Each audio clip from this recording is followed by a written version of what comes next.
এই সবাই শুনতে পাচ্ছ? শোনা যাচ্ছে? হ্যাঁ স্যার। তো চলো এবার শুরু করা যাক। অনেকটাই আমরা ওয়েট করলাম। আজকে মনে হচ্ছে মে ডে বলে সবাই রেস্ট নিয়ে নিয়েছে, ঘুমাচ্ছে। প্যারালালি পরপর দুটো ক্লাস আছে, সেজন্য হয়তো ভাবছি একটু ঘুমিয়েই নিই বেশি। তো আমরা তো ঘুমালে হবে না, সিলেবাস সঠিক টাইমে শেষ করতে হবে, সুতরাং তার জন্য যা যা করা দরকার আমি করব। তারপর তোমরা কতটা ফলো করবে তোমাদের উপরে। তো গতদিন তো ফোর্থ সেমের রেজাল্ট বেরিয়েও গেছে, তোমাদের যেমন কদিন আগে বেরিয়েছিল। এদেরও খুব ভালো রেজাল্ট হয়নি, বেহালা কলেজে তো 3জন বাদে কেউ পাস করেনি, মানে নতুন ছাত্র। আর তার সাথে সাথে তোমার বিবেকানন্দ কলেজে মোরাললেস রেজাল্ট হয়েছে, অতটা স্ট্যান্ডার্ড হয়নি। তো এই বছরের রেজাল্টের পালা মোটামুটি আমাদের শেষ। আর তার সাথে সাথে এটা বলে রাখি, বেহালা কলেজ এবং বিবেকানন্দ কলেজে আমার 11 তারিখ অবধি কোনো ক্লাস হবে না। অনলি 7 তারিখে বেহালা কলেজে তোমরা যদি ক্লাস করতে চাও করতে পারো। একটা দিন আমি মাঝখানে ফ্রি থাকবো, একটু অন্যদিন পরীক্ষা নেই। এর বাদে আর আফটার 11 তারিখ অবধি কোনো ক্লাস হবে না। আর হায়ার এডুকেশন ডিপার্টমেন্ট কালকে একটা নোটিশ জারি করেছে যে কলেজগুলো চাইলে 2 মে থেকে অনলাইন ক্লাস অথবা তোমার যদি মনে করে যে এখনো কলেজে মানে পুরোটাই ছুটি দিয়ে দেবে, সেই ব্যবস্থায় তারা ভাবতে পারে। কলেজগুলো পুরোই ছাড়া হয়েছে। এখন অব্দি তো কোনো কলেজ এই ব্যাপারে, মানে কোনো কলেজ না, আমরা যে কলেজগুলো বেহালা বা বিবেকানন্দ কলেজ, এগুলো নিয়ে কোনো ডিসিশন নেয়নি। অনেক কলেজ যদিও ছুটি দিয়ে দিয়েছে অথবা অনলাইন ক্লাস শুরু করে দিয়েছে। এই জন্যই তোমাদের একটু তাড়া দিয়ে খাতাগুলো সাইন করে নিলাম, কারণ এই জিনিসটাই জানতাম যে হবে টুডে টুমরো, কারণ যে গরম পড়ছে সেখানে দাঁড়িয়ে যদি ছুটি পড়ে যায় কলেজ, তো আমাদের তো আর ল্যাব অ্যাসাইনমেন্ট সাইন করার সুযোগ পাবো না। থিওরি ক্লাস হলে আমরা অনলাইনে তোকে করতেই পারবো, সেটা ফ্যাক্টর হবে না। তো মোটামুটি যাদের অ্যাসাইনমেন্ট সাইন হয়ে গেছে তারা তো মোটামুটি রিল্যাক্সেশন পেয়ে গেলে। তো যারা এখনো করনি, আমি যেটা বলবো, আহ, এই বিবেকানন্দ কলেজ বা বেহালা কলেজে রয়েছে, 6 তারিখে আমি বেহালা কলেজে থাকবো, 7 তারিখেও থাকবো। মোটামুটি বেহালা কলেজে সবার সাইন হয়ে গেছে। 6 তারিখে বেহালা কলেজে পরীক্ষা আছে, তো প্র্যাকটিক্যাল, তো আমি থাকবো ওদিন, পরীক্ষা নিতে হবে। 7 তারিখে ফ্রি আছি, তো তোমাদের তো সাইন বাকি নেই কারোরই মোস্ট প্রবাবলি। বিবেকানন্দ কলেজে মোটামুটি আমি 9, 10, 11 3 দিন র্যান্ডম থাকবো, সকাল 10টা থেকে বিকাল 5টা অবধি। তো মাঝখানে একবার এসে ধরো সেটা 1টার দিকে এসে তোমরা অ্যাসাইনমেন্ট দেখিয়ে নিয়ে সাইন করে নিতে পারো, এছাড়া তো আবার কোনো অপশন নেই। কারণ এর বাদে কলেজ যদি ছুটি পড়ে যায়, আর কবে খুলবে কবে যাব তার কোনো নিশ্চয়তা নেই। তো এই জিনিসটা মোটামুটি অ্যাজাম্পশন করছিলাম বলে তোমাদের এত ফোর্স করছিলাম যে অ্যাসাইনমেন্টগুলো অ্যাটলিস্ট সাইন করিয়ে নাও, একটা হেডেক মিটে যাক। এনিওয়ে, আজকে আমরা আমাদের সিআই এর ক্লাসে ঢুকবো এবার। তো সবার আগে নতুন টপিকে যাওয়ার আগে লাস্ট ক্লাসে যা যা হয়েছিল কারো যদি কোনো কোশ্চেন থাকে করে নিতে পারো, আর না হলে নতুন টপিক আজকে আমাদের শুরু হবে।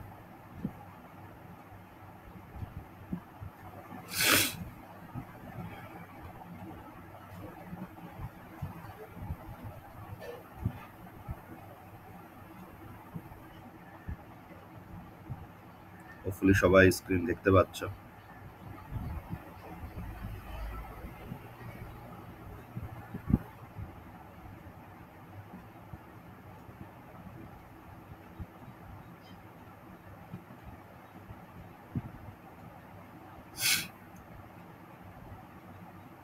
আমাদের লাস্ট ক্লাসে কতটা হয়েছিল, যারা ছিল একটু বলো তো।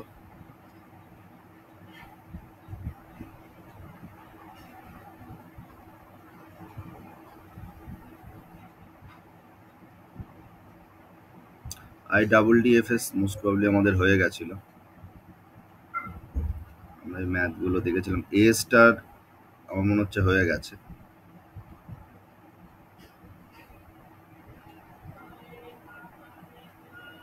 আমাদের এটাও কমপ্লিট, যতদূর আমার মনে পড়ছে। স্টার অ্যালগোরিদমের এক্সাম্পল বাড়িতে বলেছিলাম, কোশ্চেন পেপার যে ম্যাথগুলো আছে সেগুলো সলভ করার চেষ্টা করব। আমাদের মিনিম্যাক্সও হয়ে গেছিল এবার আমার মনে পড়ছে। তো অনেকটাই আমরা কমপ্লিট করে ফেলেছি। তো গতদিন আমরা মিনিম্যাক্সের মনে হয় ম্যাথ অবধি দেখে নিয়েছিলাম, আজকে আমরা মিনিম্যাক্সের প্রপার্টি থেকে শুরু করব। সবাই একটু দেখে বলো তো এখান থেকে শুরু হবে কিনা, যারা লাস্ট ক্লাসে ছিলে, যদিও আজকে অনেকে অ্যাটেন্ড করোনি।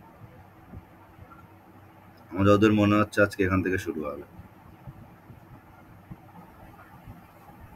হ্যাঁ sir, properties of mean max থেকে হবে।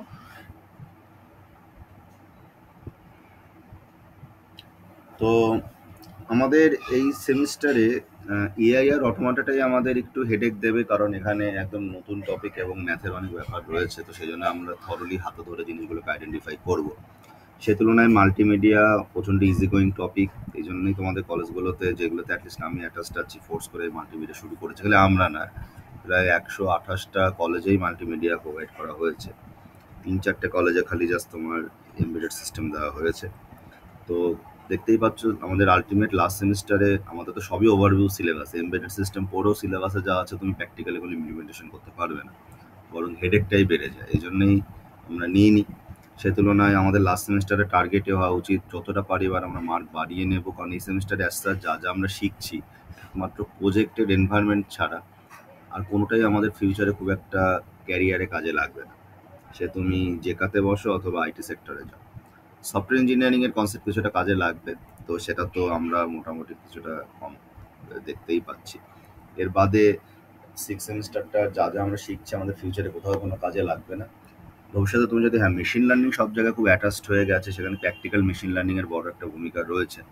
তো সেখানেও তোমাদের সিআই যে থিওরি তোমরা এই সেমিস্টারে পড়ছো অ্যাজ সাচ খুব একটা আমাদের ভোগাবে না। থিওরি জানা থাকলে আমরা একটু বেটার কাজ করতে পারবো, কারণ এআই এমএল এগুলো বেসিক্যালি আজকালকার দিনে প্রোগ্রামিং ল্যাঙ্গুয়েজ দিয়ে হ্যান্ডেল করা হয়। পাইথন আর প্রোগ্রামিং এগুলো দিয়েই হ্যান্ডেল করা হয়।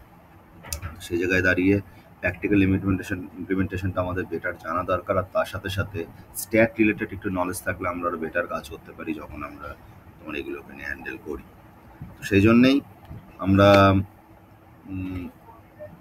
সেভাবেই সফটওয়্যার ইঞ্জিনিয়ারিং বলো অথবা মাল্টিমিডিয়া বলো, যেহেতু খুবই সহজ সাবজেক্ট, আমরা গল্প শুনছি, একটু পড়ে নিচ্ছি, আর যেগুলো একদম মনে হচ্ছে বোঝানোর কিছু নেই, পড়ে নিলেই হয়ে যাবে, সেগুলো তোমাদের একটু ক্লাসে রিল্যাক্সেশনের, আমি রিল্যাক্সেশন নেওয়ার জন্য বলেছি একটু পড়ে নিতে। তো তারপরেও যারা লাইভ ক্লাস অ্যাটেন্ড করোনি, রেকর্ডিং ফলো করছো, যে টপিকগুলো আমি তোমাদের একটু ক্লাসে বলছিলাম একটু পড়ে নাও। তার অনেক টপিকই নেটওয়ার্কিংয়ে বিলং করে এবং কিছু টপিক বললেই বুঝতে পারার কথা। গতদিনও মাল্টিমিডিয়া সেটাই করেছি আমরা। তো বাড়িতে ভালো করে পড়বে, যদি ফার্দার কোনো কোশ্চেন থাকে সেটা আমাকে মাল্টিমিডিয়া নেক্সট ক্লাসে করে নেবে। এই জন্য এটা বলার, কারণ মাল্টিমিডিয়া সিলেবাস প্রায় শেষ, সো টু সফটওয়্যার ইঞ্জিনিয়ারিং। তো এই মাসেই আমাদের এই পেপারগুলো শেষ হয়ে যাবে সব। দ্যাট মিনস সফটওয়্যার ইঞ্জিনিয়ারিং আর মাল্টিমিডিয়া, প্রজেক্টের ডকুমেন্টেশন অ্যান্ড প্রজেক্ট। তো আমাদের আর হেডেক পড়ে থাকবে সিআই আর অটোমাটার কিছুটা পার্ট আর সিআই এর প্র্যাকটিক্যাল। তো আমরা প্রায় আমাদের কোর্স কমপ্লিট করে এনেছি। আমরা পাখির চোখ করেছি জুন মাসে আমাদের পরীক্ষা। তো সেইভাবে আমাদেরকে রেডি হতে হবে। তো মে মাসটায় আমাদের কিন্তু যুদ্ধ করার লাস্ট টাইম, আর এবার সেই ওয়ার্নিং আবার দেওয়া শুরু করছে, আবার পড়াশোনা শুরু করতে হবে যারা এখনো করনি, কারণ এটাই আমাদের লাস্ট সেমিস্টার যুদ্ধ করার। যতটা পারি বেশি মার্ক আমাদের বাড়িয়ে নিতে হবে, নাহলে কিন্তু ওভারঅল এর পরবর্তীকালে হায়ার স্টাডি বলো, চাকরির বাজার বলো, সব জায়গায় গিয়ে আমরা সাফারার হব। তো এবার এই মাস থেকে, আজকে 1 তারিখ থেকেই পড়াশোনা শুরু করতে হবে যারা ভালো রেজাল্ট করতে চাইছো। তার সাথে সাথে এটাও ফ্যাক্টর, লাস্ট সেমিস্টার একটা পেপারে ফেল হলে কিন্তু তোমার 6 মাস নষ্ট হয়ে গেল। আর 6 মাস নষ্ট হওয়া মানে গড়েসড়ে 1 বছরই নষ্ট হলো, কারণ তোমাকে সে বসেই থাকতে হবে। নাহলে সেশনের মাঝখানে কেউ তোমাকে হায়ার স্টাডির সুযোগ দেবে না। হ্যাঁ, চাকরির সুযোগটা খুলবে, কিন্তু হায়ার স্টাডির সুযোগ কিন্তু পাবে না। তো খুব ভালো করে পড়াশোনা কিন্তু সবাই করো। আর তো এই সেমিস্টারটাই রয়েছে হাতে, যতটা পারো মার্কটা বাড়ানোর চেষ্টা করতে হবে আমাদের। যাই হোক, এবার আমরা চলে আসি প্রপার্টিস অফ মিনিম্যাক্স অ্যালগোরিদম। তো বেশ কিছু বেসিক প্রপার্টি আমরা এখানে দেখতে পাচ্ছি। তার মধ্যে ফার্স্ট হলো কমপ্লিট। দেখো বলা হচ্ছে মিন ম্যাক্স অ্যালগোরিদম ইজ কমপ্লিট। আমরা তো দেখতেই পেয়েছি একটা ওভারঅল থরলি একটা লজিকের ভিতর থেকে আমরা যাওয়ার চেষ্টা করছি। এখানে আলাদা করে ডেভেলপমেন্টের কিছু নেই, সেটা এখানে বলা রয়েছে। তার সাথে সাথে এটাও বলা রয়েছে it will definitely find a solution if exist in the finite search tree. তো আমি কতদিনও দেখতে পেলাম আমরা একটা ফাইনালি সলিউশনের দিকে আমরা যেতে পারছি। That's why it is a complete method. Next আসে অপটিমাল, কারণ অপটিমাল সলিউশন তো আমরা পাচ্ছি। একবার মিন, একবার ম্যাক্স, একবার মিন, একবার ম্যাক্স করে আস্তে আস্তে আমরা গোল সেশনে পৌঁছানোর চেষ্টা করছি। That's why it always gives optimal solution. এই জন্য কী বলা হচ্ছে, মিন max algorithm is optimal if both opponents are playing optimally. অবশ্যই সবাইকে একসাথে খেলতে হবে, খেলা তো একা একা হয় না। ক্রিকেট খেলার সময় যদি আমরা মাঠে নামি, দুটো টিমকেই খেলতে হবে। একটা টিম খেলে আরেকটা টিম যদি বলে ওয়াক ওভার দিয়ে দেবো, সেটা তো সম্ভব না। তো অবশ্যই অপটিমাল সলিউশন প্রোভাইড করবে। তার জন্য কন্ডিশনটাও ফলো করতে হবে, দুজনকেই অপটিমালি প্লে করতে হবে, মানে সব থেকে বেস্ট সলিউশন ধরেই দুটো প্লেয়ারকেই এগোতে হবে। নেক্সট আসলে হলো টাইম কমপ্লেক্সিটি। কি বলা হচ্ছে, as it performs DFS for the game tree, আমরা দেখতেই পাচ্ছি একদম একদম রুট, আমরা বেসিক লেভেলে চলে যাচ্ছি, ডেপথে চলে যাচ্ছি, দেখেন সেখান থেকে স্যার উপর দিকে উঠছি আস্তে আস্তে আমরা। সো এই ডিএফএস ফলো করে এটা, সেটাই বলা রয়েছে, as it performs DFS for the game tree, so the time complexity of minmax algorithm is B to the power M. তো আমরা যারা কিছুটা ডিএফএস অ্যালগোরিদমের টাইম কমপ্লেক্সিটি নিয়ে দেখেছি, এর আগে আমাদের ছিল সিলেবাসে, আমরা দেখেছি এই ধরনের কমপ্লেক্সিটি চলে আসে। তো আমরা ডিএফএস এর যে টাইম কমপ্লেক্সিটি জানি, তোমার এখানেও সেম জিনিসটাই হয়। তো দেখো এখানে বলাই রয়েছে, where B is the branching factor of the game tree and M is the maximum depth of the tree. তো এইভাবে জিনিসটাকে আমরা আইডেন্টিফাই করতে পারি। যতগুলো তোমার ব্রাঞ্চিং হবে ততবার আমাদের তো যেতেই হবে ডেপথে, মানে এগিয়ে যেতে হবে সামনের দিকে। আর এম মান হলো ম্যাক্সিমাম ডেপথ, যেটাকে আমরা লেভেল বলি অনেক সময়। তো সেটার উপর বেস করে আমরা ব্রাঞ্চিংটাকে আইডেন্টিফাই করি। এবার চলে আসি স্পেস কমপ্লেক্সিটি। তো স্পেস অনেকটাই জায়গা নেবে, কারণ বড় একটা ট্রি হচ্ছে, সব ডেটাকে আমাদের নিয়ে আসতে হবে, এই জন্যই এর কমপ্লেক্সিটিটা, স্পেস কমপ্লেক্সিটি একটু হায়ার। আর আমরা জানি রিকার্সিভ অ্যালগোরিদম হলে সেটা হায়ার হবে, এখানেও আমরা রিকার্সিভ মেথডই বেসিক্যালি প্র্যাকটিক্যালি যখন এটা প্রোগ্রামটা করবো আমরা, যদি আমাদের সিলেবাসে প্রোগ্রাম নেই, তো সেই ক্ষেত্রে আমরা অপটিমাল সলিউশনই দেখতে পারি। তো এর হলো বি ইন্টু এম, ঠিক আছে, B for branching and M for তোমার maximum depth of the tree. তো প্রপার্টিস একবার দেখে নাও, যে গল্পগুলো শুনলাম কারো কোনো ফার্দার কোয়েশ্চেন আছে কিনা।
তো প্রপার্টিস অফুলি আমাদের হয়ে গেল, এবার আমরা নেক্সট এগিয়ে যাই সামনের দিকে। আমরা এবার দেখতে পাচ্ছি limitation of the minimax algorithm. দেখো সব অ্যালগোরিদমেরই কিছু না কিছু লিমিটেশনস থাকে, এবং আছে বলেই কম্পিউটার সায়েন্স সবসময় একটা তোমার গ্রোয়িং ফিল্ড, প্রত্যেক মোমেন্ট একটা ইভলভড বা রিভলিউশন হচ্ছে এবং হয়েও যাবে। তো এটাই আমাদের সামনে বড় একটা চ্যালেঞ্জ হয়ে যায়, কারণ এত ডেভেলপ হয় তোমার, বা এত তোমার নতুন নতুন টেকনিক্স আসছে আমাদের কম্পিউটার সায়েন্সে, আমরা কোনো সময় একটা জিনিস শিখেই যে আমাদের চাকরি চিরকাল থেকে যাবে অথবা আমরা নিশ্চিন্ত হয়ে বসে থাকতে পারবো, সেটা কখনোই সম্ভব না। তো এবার আমরা চলে আসি limitation of the minimax algorithm. কি বলা হচ্ছে, the main drawback of the minimax algorithm is that it gets really slow for complex games such as chess, Go বলে একটা গেম রয়েছে, এটসেট্রা।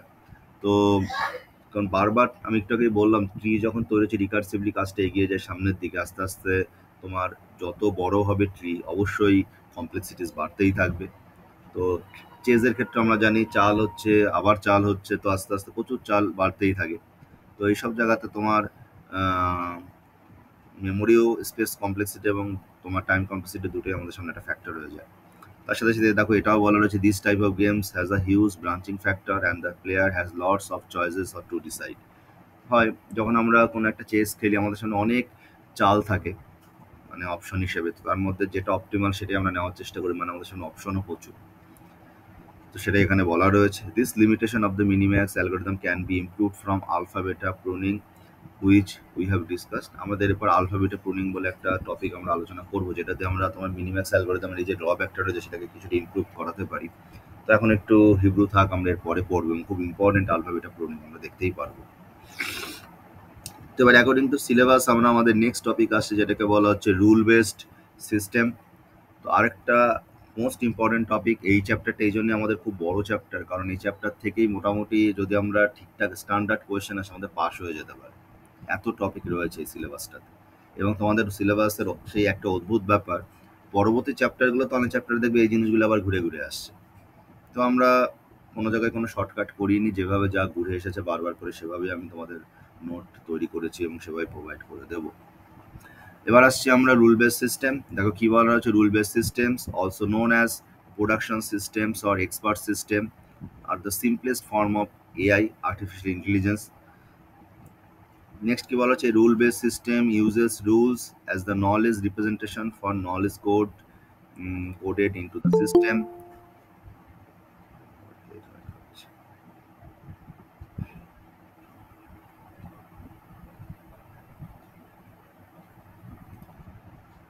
তো যেখানে আমরা গল্পে ছিলাম, রুল বেস সিস্টেম অনেক সময় এটাকে বলা হয় তোমার প্রোডাকশন সিস্টেম আর এক্সপার্ট সিস্টেম। তো এক্সপার্ট সিস্টেম টার্মটা খুব ইম্পর্টেন্ট, আমরা সামনেও দেখতে পারবো। তো এই জন্যই বললাম রুল বেস সিস্টেমটা খুবই আমাদের সামনে ইম্পর্টেন্ট ফ্যাক্টর হতে চলেছে, যদি গত বছর না আসে দেখে এই বছর খুব আসার চান্স রয়েছে। দেখো ব্যাপারটা কি হয়, যখন আমরা কোনো ডিসিশন নিই আমাদের যত বেশি এক্সপিরিয়েন্স থাকে তো আমরা তত কিন্তু আরো বেটার ডিসিশন নেওয়ার দিকে এগিয়ে যেতে পারি নতুন যে ডিসিশনটা নিতে চলেছি। তো সেখানে দাঁড়িয়ে রুল মানে সেট অফ আমাদের তোমার নলেজ। তো তার উপর বেস করে যখন আমরা কোনো একটা পার্টিকুলার ডিসিশন নেওয়ার চেষ্টা করি, তো এই ধরনের সিস্টেমকে আমরা বলি রুল বেস সিস্টেম। যেমন যত বেশি ক্রিকেট ম্যাচ হচ্ছে, এখন থেকে প্রায় 400-500 বছর ধরে ক্রিকেট ম্যাচ খেলা হচ্ছে নানাভাবে। তো এবং আগেকার দিনে যখন ক্রিকেট ম্যাচ খেলা হতো, যখন তৈরি হয়েছিল, যারা বড় লোকেরা তারা খেলার জন্য তৈরি করেছিলেন, তো তারা খালি ব্যাট করতো। আর যারা তোমার তারা বিভিন্ন শ্রমিক এবং কৃতদাস, তখনকার দিনে সার্ভেন্ট কিনতে পাওয়া যেত, তাদেরকে কিনে নিয়ে আসতো খালি বল করানোর জন্য। তো যারাই বড়লোক বা কুলীন সম্প্রদায় ছিল তারা কোনোদিনও বল করতো না। তো পরবর্তীকালে আমরা ক্রিকেট যত আস্তে আস্তে পপুলারিটি পেয়েছে, সাধারণ মানুষের খেলা হয়ে গেছে, আস্তে আস্তে প্রচুর রুলস চেঞ্জ হয়েছে, এখনো প্রচুর রুলস রেগুলারলি চেঞ্জ হচ্ছে। তো সেই রুল, নতুন যে রুল তৈরি হচ্ছে, নতুন যে খেলার সিস্টেম তৈরি হচ্ছে, সেগুলো কিন্তু আগের রুলগুলোকে মডিফাই করা, তবে আগের রুলগুলো থেকে যে মেরিট ডিমেরিট ছিল সেগুলোকে ড্রব্যাক দূর করার জন্য এবং করে, এবং তার সাথে খেলাটাকে আরো বেশি ইন্টারেস্টিং করে রিপ্রেজেন্ট করা হচ্ছে আমাদের সামনে। তো ক্রিকেটটাকে আমরা বলতে পারি রুল বেস সিস্টেম। ঠিক আছে, দেখো এখানে কি বলা হচ্ছে, the definition of rule base system depend almost entirely on expert system, which are systems that mimic the reasoning of human expert in solving a knowledge intensive problem. Instead of representing knowledge in a declarative static way as a set of things which are true, rule-based system represent knowledge in terms of a set of rules that tells what to do or what to conclude in different situations. তো যেটাই বলছিলাম, পুরোপুরি এক্সপিরিয়েন্সের উপর base করে আমরা কাজ করছি। একটা আমাদের কাছে প্রিডিফাইন্ড ডেটা থাকবে, তার উপর বেস করে আমরা নতুন যদি কোনো প্রবলেম অ্যারাইজ করে সেটাকে সলভ করার চেষ্টা করব। অনেক সময় তোমরা দেখবে ইন্টারনেটে আমরা আজকাল অনেক ওয়েবসাইটে গেলে চ্যাটবট আমাদের সাথে কথা বলার চেষ্টা করে যে কোনো হেল্প করতে হবে কিনা। অনেক সময় হোয়াটসঅ্যাপেও চ্যাটবট চলে এসেছে, দেখবো অনেক কোম্পানি তোমাদের মেসেজ পাঠায়, তোমরা যখন এক একটা করে রিপ্লাই মেসেজ করো তার উপর বেস করে সে রিপ্লাই দেয়। এবং অনেক সময় দেখবে এমন অনেক মেসেজ তুমি করছো তার রিপ্লাইও ঠিকঠাক দিতে পারছে না। তার মানে এটা হলো ও তো বেসিক্যালি ওর ভিতরে ডেটাবেজে যে ইনফরমেশনগুলো আগে থেকে ইনসার্টেড আছে তার উপর বেস করেও তোমাকে অ্যান্সার দেওয়ার চেষ্টা করে, অ্যানালাইসিস করে তোমার কোয়েশ্চেন দেখে। তো চ্যাট জিপিটিও সেভাবেই চলে। অনেক সময় চ্যাট জিপিটিতে দেখবে সঠিক অ্যান্সার নাও আসতে পারে, কারণ ওর কাছে যা ডেটা থাকছে ও ইন্টারনেট সার্চ করে সেই ডেটার উপর ক্যালকুলেশন করেই তোমাকে রেজাল্ট জেনারেট করার চেষ্টা করছে। তো এই মোমেন্টে one of the best chat GPT system হলো বিং। মাইক্রোসফট এদিক থেকে অনেক এগিয়ে গেছে। মাইক্রোসফট এবং তোমার চ্যাট জিপিটি বেসিক্যালি যিনি তৈরি করেছিলেন তিনি রিসেন্টলি মাইক্রোসফটে জয়েন করেছেন। তো দুজন মিলে যে টিমটা তৈরি হয়েছে তার সাথে তোমার নোকিয়া এবং ইন্টেল, অনেক বড় আইবিএম, অনেক বড় বড় কোম্পানির একটা তোমার টিম তৈরি হয়েছে। তো তারা মিলেই এই জিনিসটাকে আরও বেশি এগিয়ে নিয়ে যাওয়ার চেষ্টা করছে। যেমন একইভাবে ফেসবুক বলো, স্যামসাং বলো, এরকম আরও কিছু কোম্পানি মিলে, মাইক্রোসফট আরও কিছু কোম্পানি মিলে তৈরি করেছে হলো তোমার কোয়ান্টাম কম্পিউটিং ডিজাইনিংয়ের মানে একটা কনসার্টিয়াম। তো এরা মিলে তৈরি করার চেষ্টা করছে কী করে আমরা কোয়ান্টাম মেশিন বা কম্পিউটার খুব তাড়াতাড়ি পেয়ে যেতে পারি। তো এরকম নানা রকমের বড় বড় গবেষণা চলছে যেখানে বিলিয়ন অফ ডলার্স ইনভেস্টমেন্ট হচ্ছে। প্লাস আরেকটা মার্কেট হলো ব্লক চেইন। তো আজকালকার দিনে ব্লক চেইন, ক্রিপ্টোগ্রাফি এগুলোকে ফিউচার বলা হচ্ছে। তোমরা তোমাদের বিবেকানন্দ কলেজও দেখেছো, রিসেন্ট টাইমে তোমাদেরই ক্লাসমেট সেমিনার করেছে। তো ওয়েব থ্রি, তোমার block chain, cryptocurrency, these are the futures. তো তো সেখানে দাঁড়িয়ে এগুলো নিয়ে যত বেশি আমরা আমাদের নলেজ ক্লিয়ার করতে পারবো, আমরা হাই স্কিলড এমপ্লয়ি হব, আমরা আরও ফিউচারের দিকে এগিয়ে যেতে পারবো। তো টুডে অর টুমোর এগুলো আমাদের জানতেই হবে, নাহলে সার্ভাইভ করা খুব মুশকিল। যা হোক, ক্রিপ্টোকারেন্সি এখন একটা এমন লেভেলে চলে গেছে, যেটা বলছিলাম এখন থেকে 17-18 বছর আগে তোমার ওই ফার্স্ট ক্রিপ্টোকারেন্সি আমাদের ভিতর আসে হলো আহ, তোমাদের বিটকয়েন। তখন বিটকয়েনের দাম ছিল 1 টাকা 2 টাকার মতো, মানে ডলার। সেই বিটকয়েন এখন একটা বিটকয়েনের দাম দাঁড়িয়ে গেছে প্রায় তোমার ইন্ডিয়ান টাকায় 65 লাখ টাকা। তো বুঝতেই পারছো তখনকার দিনে যারা বিটকয়েনে ইনভেস্ট করেছিল তারা এখন কোথায় চলে গেছে। তো একইভাবে আরও কিছু কয়েন যেগুলো ফিউচারে এই জায়গায় চলে যাবে, তার মধ্যে ইথেরিয়াম রয়েছে। এবার মুশকিল যেটা হয়ে গেছে, এরা যখন মেইন নেট বলে একটা সিস্টেম আছে সেখানে লঞ্চ হয়ে যায়, এরা আস্তে আস্তে কি করে, এদের শেয়ার মার্কেটে এদের আস্তে আস্তে এদের দামগুলো বাড়তে থাকে। তো কিনতে হবে তোমাকে। যদিও ফ্রি কিছু মাইনিং প্ল্যাটফর্ম রয়েছে যারা তোমাকে অ্যাক্সেস করতে দেবে। হোয়াট ইজ মাইনিং এগুলো নিয়ে আর আপাতত ঢুকছি না। কেন এই গল্পগুলোতে আসলাম, কারণ এগুলো তোমার এআই এর এক একটা পার্ট। প্যারালালি এখনো বেশ কিছু ফ্রি এনভায়রনমেন্ট রয়েছে যারা ফ্রিতে তোমাকে মাইনিং এর সুবিধা দেবে। টুডে অর টুমোর এরাও কিন্তু পেইড হয়ে যাবে এবং প্রচুর টাকা দাম হবে। যেমন তার মধ্যে একটা হলো পাই নেটওয়ার্ক রয়েছে। তো এরকম আরও অনেক তোমার ফ্রি তোমার মাইনিং নেটওয়ার্ক রয়েছে যেগুলো তোমার মাইনিং করতে পারো। এবং টুডে অর টুমোরও কিন্তু এখন ফ্রিতেই করতে পারছো। টুডে অর টুমোর এগুলো যখন মেইন নেট লিস্টেড হয়ে যাবে, যখন তোমার শেয়ার ট্রেডিং এর দিকে এরা চলে যাবে, তখন কিন্তু প্রচুর দাম হয়ে যাবে। যেমন ধরা হচ্ছে ব্লক চেইনের তোমার ফিউচার হলো গিয়ে তোমার পাই নেটওয়ার্ক। এরকম আরও 20-25টা নেটওয়ার্ক একই সাথে লাইনে আছে। তো আমি তো যখনই সুযোগ পাই আমি গেম খেলার জায়গায় আমার মোবাইলে প্রচুর এই ফ্রি মাইনিংগুলো করে মানে সব ইনস্টল করে রেখেছি। জাস্ট কিছু নেট লাগে, কয়েক এমবি নেট, আর দিনে একবার করে মাইনিংগুলোকে স্টার্ট করে দিতে হয়। ও অটোমেটিক্যালি মাইনিং করে তোমার জন্য কয়েন তৈরি করবে, এবং ওয়েট করে থাকতে হবে 2-1 বছর বা 3 বছরের মধ্যে দেখবে এগুলোর দাম আস্তে আস্তে বাড়ছে। তো যা হোক, অনেক রকম সিস্টেম আজকালকার দিনে রয়েছে মার্কেট থেকে তোমার ইনকাম করার। একটু বুদ্ধি করে চললেই কোটিপতি হওয়ার কোনো ব্যাপার না। তবে একটু ধৈর্য ধরতে হবে আর বুদ্ধি, এর বাইরে কিছু না। এবার চলে যাই আমরা রুল বেস সিস্টেম। হপফুলি আমরা একবার করে পড়ে নিলাম ডেফিনেশনটা, পরীক্ষার হলে কিন্তু কোয়েশ্চেন আসে। তো এখানে একটু আমরা বইয়ের ডেফিনেশন তুলে ধরেছি, যেটা হলো আমরা নাইটের বই থেকে তুলেছি। তো তোমাদের যেভাবে মাল্টিমিডিয়ার ক্ষেত্রে আমি একটা বই শেয়ার করেছিলাম, সেই বই থেকে পড়তে বলেছিলাম। আমি সিআই এর সিলেবাস শেষ হয়ে গেলে সিআই এরও কিছু বই, রেফারেন্স বই আমি শেয়ার করব। তোমাদের যেটা করতে হবে, বই থেকেও পড়তে হবে আর তার সাথে সাথে নোটগুলো ফলো করতে হবে। তাহলে গিয়ে তুমি খুব ভালো অ্যান্সার দেওয়ার জায়গায় পৌঁছাবে। আর যারা সেটা না চাইছো, খালি নোট ফলো করে গেলেও হবে, কারণ সিআই লাস্ট 3-4 বছরে যা কোশ্চেন হয়েছে, যে আমাদের নোট থেকে মোটামুটি 80-90% কোশ্চেন চলে এসেছে।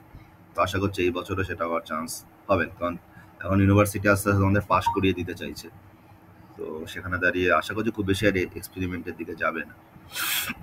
দেখো কি বলা হচ্ছে, rule base system is a way of encoding a human experts knowledge in a fairly narrow area into an automated system.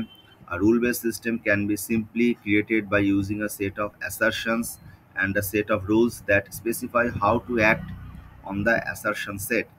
Rules are expressed as a set of if then statement called if then rules or production rule. তো already আমরা যখন programming করেছি we are well aware about if then rule. তো যখন আমরা C program করি সেখানে আমরা ইফ ইউজ করি কিন্তু দেন ইউজ করি না। সাধারণত আমরা সেকেন্ড ব্রেস দিয়ে তোমার সি প্রোগ্রামিংয়ে ইফ শুরু করার চেষ্টা করি। তো ওই সেকেন্ড ব্রেকেটটা হলো দেন বেসিক্যালি। কিন্তু অনেক প্রোগ্রামিং ল্যাঙ্গুয়েজ রয়েছে যেখানে দেন কিওয়ার্ড আমাদের ইউজ করতে হয়। যেমন তার মধ্যে শেল প্রোগ্রামিং রয়েছে, যদি কেউ ভিভি করে থাকো, ভিজুয়াল স্টুডিও বা ভিজুয়াল বেসিক, অথবা কেউ যদি তোমার পরবর্তীকালে ডট নেটে VB.NET প্র্যাকটিস করে থাকো, তো সেসব জায়গায় দেখবে দেন ইউজ হয়। তো পাস্কেল বলে একটা প্রোগ্রামিং ল্যাঙ্গুয়েজ ছিল, সেখানেও ইউজ হতো তোমার দেন। বেসিক ছিল অনেক সময়, এখনও অনেক স্কুল লেভেলে তোমার বেসিক শেখানো হয়। তো সেখানে দাঁড়িয়ে এই জিনিসগুলো খুব ভালোভাবে কাজ করে। তোমাদের আবার একটা জব অপরচুনিটি ধরো তৈরি আমি সুযোগ দিতে পারি। তোমাদের অলরেডি তো একটা টিচার্স গ্রুপ আমি তৈরি করেছি, যেখানে আহ, এতদিন ধরে যে আমার রেগুলার বেসে টিউশন আমার কাছে যে অফারগুলো আসে আমি এখন থেকে ওই গ্রুপে শেয়ার করবো। অনেকেই জয়েন করেছো। তো আম, এই মোমেন্টে একটু টিউশনের চাপ কম আছে, কম প্রস্তাব আসছে, কিন্তু মাঝখানে এতগুলো এসেছিল আমি অনেককে দিতেও পারিনি। তো এটাও খারাপ লেগেছে, যদি আমাদের ছাত্রদের কিছু উপকার হয়। এই জন্যই গ্রুপটা তৈরি করলাম। তো অনেক লেট হয়ে গেল গ্রুপটা তৈরি করতে। তো যাও, কখনোই লেট না। এখন নেক্সট টাইম থেকে যেগুলো আসবে সেগুলো ওই গ্রুপেই শেয়ার হবে। তোমরা পাশ করে যাওয়ার পরও ওই গ্রুপে থাকতে পারো, কারণ যতদিন বেটার চাকরি না পাচ্ছে আমাদের ফিনান্সিয়াল ব্যাপারটা অনেক সময় আমাদের নিজেদেরই দেখতে হয়, বিশেষ করে পকেট খরচ। বাবা মা তো দেবেনই, কিন্তু তাদের উপর কতটা চাপ দেবে। তো তার সাথে সাথে যেটা বলার ছিল, আমি আরেকটা টিম আমাদের খুব তাড়াতাড়ি তৈরি করতে হবে, কারণ বিভিন্ন স্কুল থেকে আমাদের প্রপোজাল আসছে স্কুল লেভেলে কিছু তোমার প্রোগ্রামিং কোর্স শুরু করার। প্লাস এতে একটা সুবিধা হবে, স্কুলগুলোতে পরবর্তীকালে টিচার হিসেবেও তোমরা ঢুকে যেতে পারবে। প্লাস নতুন এনইপি স্কুল লেভেলেও আসছে, সেখানে নিউ এডুকেশন পলিসি, সেখান থেকে ক্লাস 6 থেকে ইন্টার্নশিপ করানোর কথা বলা হচ্ছে, এবং তার সাথে সাথে কম্পিউটার কোর্স করানোর কথা বলা হচ্ছে। তো সেই জায়গায় একটা হিউজ অপরচুনিটি তৈরি হবে ফিউচারে তোমার কোডিং লাইনে। তো ক্লাস 6 থেকে পাইথন ঢুকে যাচ্ছে, এমন অবস্থা দাঁড়িয়েছে। Game design, Python, web designing, এগুলো আস্তে আস্তে স্কুলের বাচ্চারাও শিখবে। অলরেডি শেখা শুরু করেছে, ক্লাস 8 থেকে শুরু হয় অনেক স্কুলে। এটা ক্লাস 6 থেকে শুরু করানোর চিন্তা ভাবনা চলছে, কারণ টুডে অর টুমরো কোডিং না জানলে সার্ভাইভ করা যাবে না। যেভাবে আমরা বিভিন্ন ল্যাঙ্গুয়েজ জানি, হিন্দি, বাংলা, ইংলিশ, সেভাবে আমাদের কোডিং ল্যাঙ্গুয়েজও জানতেই হবে। তো এবার আমরা চলে আসি এই if then rules or production rule. তো কিরকম বলে, কিছুটা এরকম দেখতে হয়, ইফ পি দেন কিউ। ঠিক আছে? তো এটাকে আমরা ইচ্ছা করলে এভাবে লিখতে পারি, পি অ্যারো কিউ। অনেকটা আমরা ওই ফাংশনাল ডিপেন্ডেন্সি পড়েছিলাম। তো এখানে যদি পি হয় তাহলেই কিউ হবে, তাহলে কিউ পুরোপুরি ডিপেন্ডিং অন পি। তো সেটাই আমরা এভাবে অ্যারো দিয়ে আইডেন্টিফাই করতে পারি। তো এটা একটা বেসিক কনসেপ্ট দেখানো হলো যখন প্রোডাকশন রুল আমরা ইউজ করি। তো যদি আমরা প্রোগ্রামিং কনসেপ্টে লিখি তাহলে ইফ দেন রুলস বলি, আর যদি আমরা সিম্বল ইউজ করে বা অপারেটর ইউজ করে লিখি তখন সেটাকে প্রোডাকশন রুলস বলা হয়। দেখো এখানে নিচেও বলা রয়েছে, rule base system consist of a set of if then rules, a set of facts and some interpreter controlling the application of the rules given the facts. The idea of an expert system is to use the knowledge from an expert system and to encode it into a set of rules. When exposed to the same data, the expert system will perform or is expected to perform in a similar manner to the expert. Rule-based systems are very simple models and can be adapted and applied for a large kind of problems. The requirement is that the knowledge of the problem area can be expressed in the form of if-then rules. The area should also not be that large because a high number of rules can make the problem solver inefficient. তো এখানে আমরা rule base system কাকে বলে, we are getting some knowledges. একবার একটু পড়ে নাও, কোনো question থাকলে করে নেবে।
তো হোপফুলি আমরা এই অবধি পড়লাম, এগিয়ে যাই সামনের দিকে। এই যে রুল বেস সিস্টেম নিয়ে আমরা কাজ করি, অলরেডি আমরা কিছুটা হিন্টস পেলাম। এখানে বেশ কিছু প্রপার্টি রয়েছে বা কম্পোনেন্ট রয়েছে, যেগুলো অনেক সময় আমরা elements of rule base system বলি। খুব কোশ্চেন আসে সেগুলো থেকে, বা সেই তোমার এলিমেন্টসগুলোকে এবার পড়ে নেওয়ার চেষ্টা করি আমরা। দেখো কি বলা হচ্ছে, any rule base system consist of a few basic and simple elements as follows. কি কি? এ সেট অফ ফ্যাক্ট, অবশ্যই কিছু ফ্যাক্টস থাকতে হবে, মানে কিছু অলরেডি প্রিডিফাইন্ড রুলস থাকতে হবে, তার উপর বেস করে তোমরা নতুন রুল অথবা নতুন সিস্টেম জেনারেট করবো। কি বলা হচ্ছে, this facts are actually the assertions and should be anything relevant to the beginning state of the system. তাহলে কোথাও তো শুরু করতে হবে, ক্রিকেট খেলতে গেলে আমাদের ফার্স্ট টাইম যে ফ্যাক্ট দিয়ে শুরু করতে হয়, টস টস করে শুরু করতে হবে, তো সেটাই বলা রয়েছে। নেক্সট কি আসে, set of rules. This contains all actions that should be taken within the scope of a problem, specify how to act on the assertion set. A rule relates the fact if the if part of some action in the then part। তো ব্যাপারটিকে ধরো ধরো আমরা toss শুরু করলাম, এটা fact. এবার coin যখন উপরে উঠে নিচে নামছে, তখন অবধি ধরো দুই টিমের কেউই বললো না কে হেড নেবে কে টেল নেবে, তো সেটাই বলা হচ্ছে তোমার রুল। তো তোমাকে ওই সময়ের মধ্যেই বলতে হবে, দেন যে হেড বা টেল যেটাই পড়বে না কেন, যে হেড বলবে সে জিতবে বা যে টেল বলবে সে জিতবে। তো সেখানে দাঁড়িয়ে আহ, এই রুলসটা তোমাদের ফলো করতেই হবে। কোনোবার যদি এই রুলস ফলো না হয়, দ্যাট মিনস ওই অ্যাসারশনটা ফেল হলো। দেন কি বলেছে, the system should contain only relevant rules and avoid the irrelevant ones because the number of rules in the system will affect its performance. Next কি বলা হচ্ছে, termination criterion. This is the condition that determines that a solution has been found or that none exist. This is necessary to terminate some rule-based system that find themselves in infinite loop otherwise. তো যখন আমরা তোমার rule base system নিয়ে কাজ করবো, you have to follow this three elements, otherwise our whole system may be a failure. তো তিনটে point একবার একটু দেখে নাও, কোনো কোশ্চেন থাকলে করে নেবে।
তো আমরা এগিয়ে যাই সামনের দিকে, এটাকে কনসেপ্টটাকে আমরা আরেকটু এক্সপ্যান্ড করার চেষ্টা করি। দেখো নেক্সট কি বলা হচ্ছে, fact can be seen as a collection of data and conditions.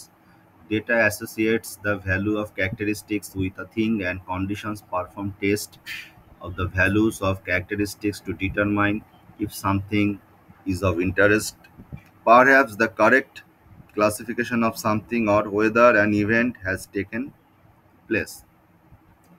Next, for instance, if we have the fact temperature less than 0, then temperature is the data and the condition is less than 0. তো এটাকেই আমরা বলছি basically একটা তোমার overall fact. তো কঠিন কিছু না, যেগুলো এতক্ষণ ধরে পড়লাম হিব্রু মনে হলো, দেখো এক্সাম্পলটা দেখলে মনে হচ্ছে খুবই সোজা। তো যতটা দেখতে পাচ্ছ লাস্টের পোর্শনটা একবার একটু পড়ে নাও, কোনো ফার্দার কোশ্চেন থাকলে পড়ে নেবে।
হ্যালো, হ্যাঁ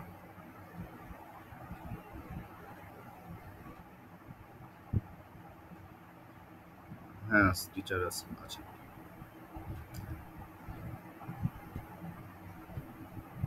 এটা হোয়াটসঅ্যাপ নাম্বার, একটু জাস্ট নাম, কোন সেমিস্টার আর তার সাথে কোন সাবজেক্ট লাগবে মেসেজ করলেই আমি সেভাবে টিচার প্রোভাইড করে দেবো। কারণ সিস্টেমে অনেক রকম টিচার আছে, তো আমি বেসিক্যালি কম্পিউটার সায়েন্সের পেপারগুলো পড়াই। তো এরকম আরও অনেক কলেজের টিচার আছেন আমার মতোই, যারা অন্যান্য সাবজেক্ট পড়েন, এখানে সবাই কলেজের টিচাররাই পড়েন। ঠিক আছে, তো সাবজেক্টের নেম আর তার সাথে সাথে কোন সেমিস্টার। ঠিক আছে,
তো হোপফুলি আমরা এই অবধি পড়লাম, কোনো ফার্দার কোশ্চেন থাকলে করে নেবে। এবার আমরা এগিয়ে যাই সামনের দিকে। এবার আরও ডিটেলস আমরা আইডেন্টিফাই করার চেষ্টা করছি, এক্সাম্পলটা দেখার চেষ্টা করো। ধর আমাদের ডেটা রয়েছে কি, সিজন উইন্টার। কি বলেছে, temperature, wind, blushing, road, weather, বেশ কিছু ডেটা আমাদের রয়েছে ধর উইন্টার সেশন নিয়ে। সেখানে আমাদের কিছু কন্ডিশনও রয়েছে। কন্ডিশন কি, যদি লেস দেন জিরো হয় সেক্ষেত্রে, অথবা গ্রেটার দেন জিরো হয় সেক্ষেত্রে strongly, gently, slippery, not slippery, cold, warm, hot, নানা রকমের কন্ডিশন আমাদের হাতে রয়েছে। রুলস হলো প্রিমিসেস কি কি, if temperature less than zero and if wind blushing is strongly, or if the road is slippery, then conclusion আমরা কি আসতে পারি, then the weather is cold। তো এই জিনিসটাকে বেসিক্যালি বলা হচ্ছে রুল বেস সিস্টেম। একটা এখানে ওয়েদার ডেটার উপর বা ওয়েদার ফোরকাস্টিং এর একটা পার্টিকুলার রুল বেস সিস্টেম দেখতে পাচ্ছি আমরা।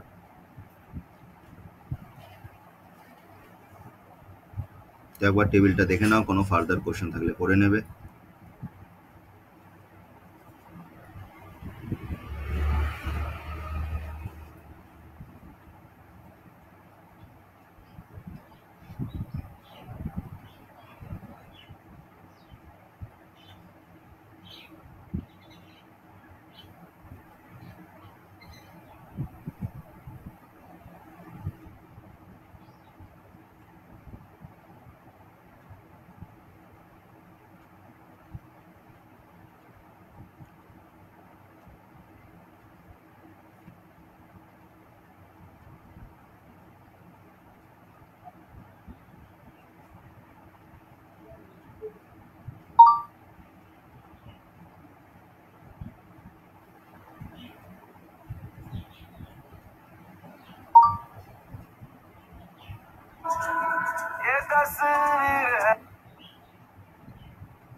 তো হোপফুলি আমরা দেখলাম, এবার আমরা সামনের দিকে এগিয়ে যাই। দেখো আরো কিছু ফার্দার ইনফরমেশন আমরা এখানে পাচ্ছি।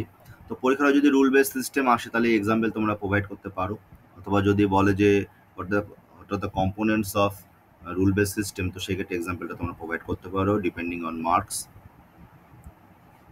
তো এখানে কি বলতে, there are two ways for a rule to set new values for the data. একটা হলো by assignment, where the value is directly set, and by assertion, the assertion does not in itself assign a value to the data, but the condition act like a constraint upon the data value, saying it must be the value specified by the condition। তো এই দুটো তোমার পদ্ধতি আমাদের rule base system যখন আমরা কাজ করি তখন আমাদের মনে রাখা দরকার পড়ে।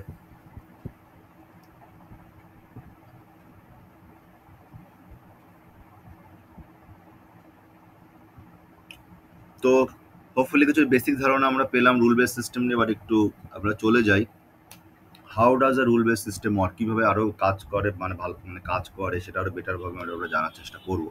তবে তার আগে তোমাদের সাথে ইন্টারাকশন করি। সবাই আমার কথা ঠিকঠাক শুনতে পাচ্ছ তো?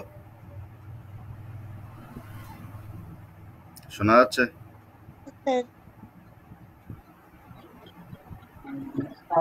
হ্যাঁ স্যার। আচ্ছা, ঠিক আছে।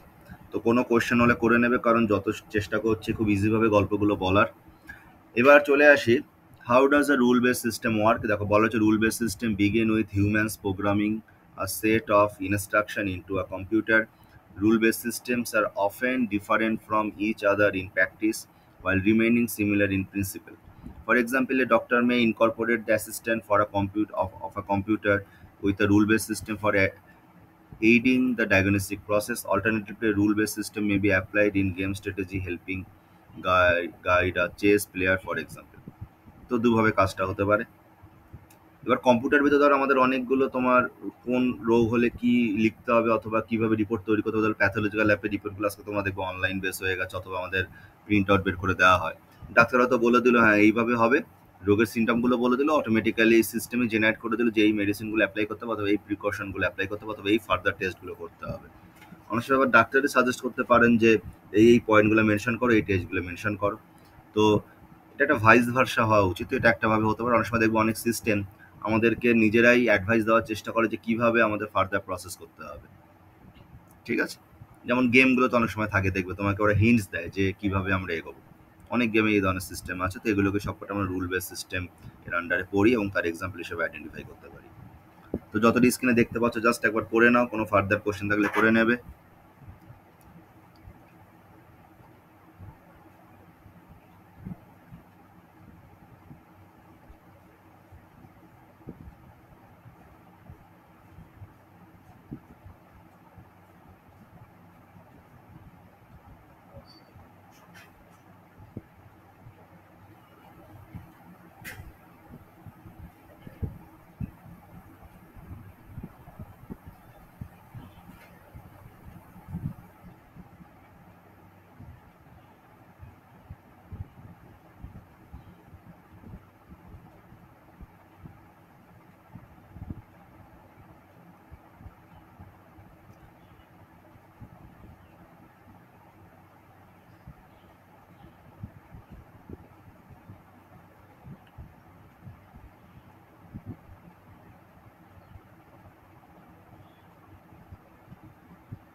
তো হোপফুলি আমরা পড়লাম, এবার ফার্দার এগিয়ে যাই। এখানে একটা ছবিতে আইডেন্টিফাই করার চেষ্টা করা হয়েছে কিভাবে আমরা রুল বেস সিস্টেম নিয়ে কাজ করতে পারি।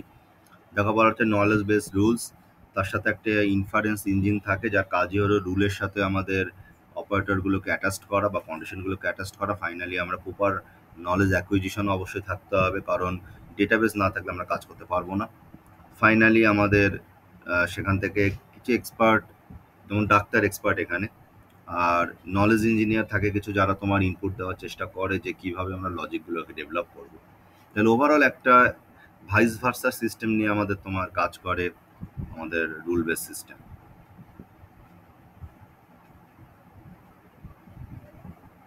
তো এই প্যারাটা একবার একটু পড়ে নাও, আশা করছি বুঝতে পারবে, কারণ অলরেডি অনেকটাই আমরা জানার চেষ্টা করলাম রুল বেস সিস্টেম নিয়ে। ওর থেকে যদি কোনো ফার্দার কোয়েশ্চেন থাকে করে নেবে।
তো এবার আমরা আরেকটা মোস্ট ইম্পর্টেন্ট টার্ম যেটাকে বলা হচ্ছে সিমান্টিক নেটস চলে আসি সেটা নিয়ে পড়াশোনা করতে, যদিও সিমান্টিক নেটস আমাদের নেক্সট চ্যাপ্টার গুলোতে অনেক বড়ভাবে আছে, তো আমরা একটু এখানে দেখে নেওয়ার চেষ্টা করি।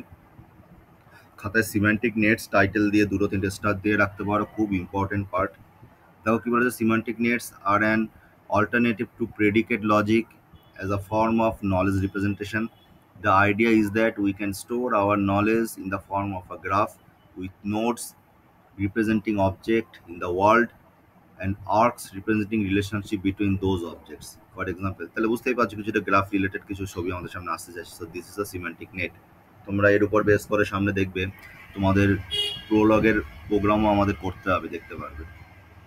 তো অনেক সময় পরীক্ষা হলে এরকম ছবি দিয়ে বলবে এর উপর বেস করে প্রোলগ কোডিং করো, তোমাদের ইউনিভার্সিটি অ্যাসাইনমেন্টও সেরকমই রয়েছে। তো এরকম কিছু দিয়ে দেওয়া হলো ডেটা। ধরো টম একটা মানে বিড়াল, তার সাথে সাথে দেখো bird, animal, fur, mammal, cat, mat, cream, ginger, John, অনেক কিছু আমাদের সামনে আইডেন্টিফাইড হচ্ছে।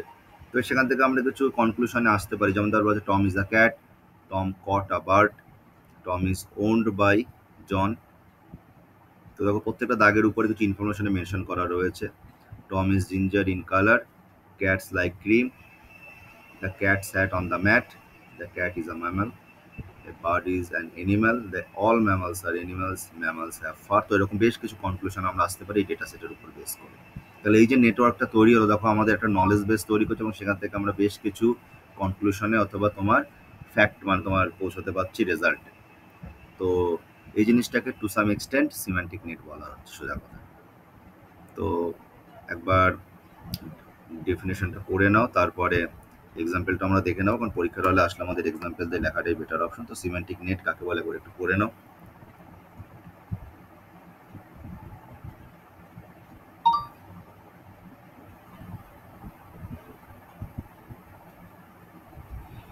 ও আমার তো খেয়াল ছিল না তোমাদের তো আবার 10টাতে আজকে আবার ক্লাস আছে, গত রোববার যে ক্লাসটা হয়নি।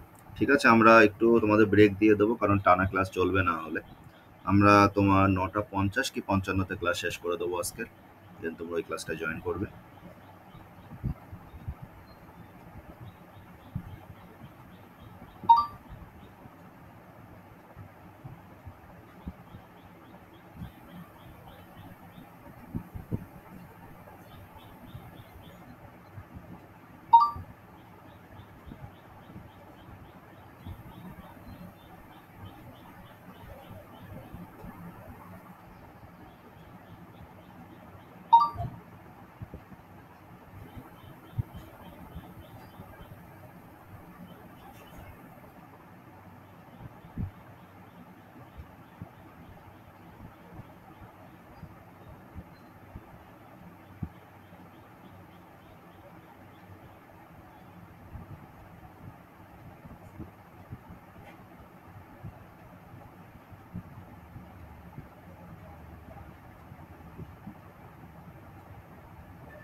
তো হোপফুলি আমরা সিমান্টিক নেট কাকে বলে পড়লাম। এবার এক্সাম্পলটা একবার দেখে নাও। এরকমই আমরা পরীক্ষার হলো আমাদের কোনো একটা নেট সিমেন্টিক নেট দিয়ে বলতে পারে, অথবা তোমাকে হয়তো নিচে রিলেশনগুলো দিয়ে দেবে, তার উপর বেস করে তোমাকে উপরে সিমেন্টিক নেট ডিজাইন করতে হবে। তো দুটো ভাইস ভার্সা আসতে পারে।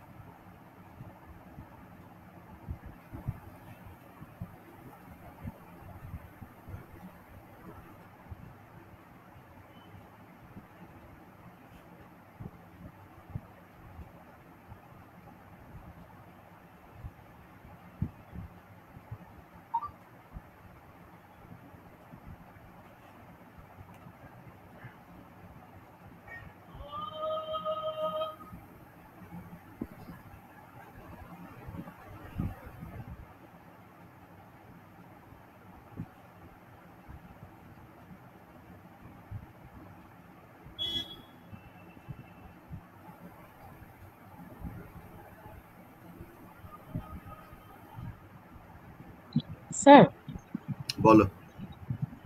স্যার যদি আমাদের মানে সিম্যান্টিক নেটস এর ক্ষেত্রে আমাদের কোনো ডেটা জাস্ট রিপ্রেজেন্ট করতে হেল্প করে, আর প্রেডিকেট লজিক বা যে রুল বেস সিস্টেমস ছিল ওখানে data associated with conditions represent করে। তো এবার যদি মানে এরম কি হতে পারে যে সিমেন্টিক নেটস দিয়ে কখনো আমাদের data along with conditions representation মানে করতে দিল? সেটাই তো করা হলো, পরীক্ষার হলো তোমাদের দেবে, এবং প্র্যাকটিক্যালও তো তোমাদের থাকবে। প্রোলাগ আমি একটু আগে বলছিলাম, থিওরিটিক্যালও তোমাদের দেবে, জন্য তো এটা বলা হলো। তোমরা কোয়েশ্চেন সলভ করতে গেলে দেখতে পারবে তোমাদের আইদার সিমেন্টিক নেট দিয়ে দেবে, তার থেকে তোমাদের প্রেডিকেট গুলোকে আইডেন্টিফাই করতে হবে, অথবা প্রেডিকেটস দিয়ে দেবে, তোমাকে সেখান থেকে সিমেন্টিক নেট আইডেন্টিফাই করতে হবে। কন্ডিশনও দিয়ে দিতে পারে। তার উপর বেস করে তোমাকে ফার্স্টে প্রেডিকেট আইডেন্টিফাই করতে হবে, তার উপর বেস করে সিমেন্টিক নেট ডিজাইন করতে হবে। আসে, তবে থিওরিতে আচ্ছা। তুলনামূলক কম আসে, প্রোলগে বেশি আসে। তোমরা কোশ্চেন সলভ করতে গেলেই দেখতে পারবে। খুব একটা অ্যাজ ফার মানে সিমেন্টিক নেট কাকে বলে অনেকবারই এসেছে শর্ট নোট, কিন্তু অ্যাজ সাচ তোমার এই ধরনের ম্যাথগুলো তোমার এই প্রোলগের প্র্যাকটিক্যালে বেশি এসেছে। থিওরিক্যালিতে খুব কম এসেছে। তোমরা যখন সলভ করবো তখন দেখো তো যাই আসুক না কেন আমরা সবগুলোই করবো। তো আমরা এবার এগিয়ে যাই। প্রেডিকেটগুলো তো বুঝতেই পারলে।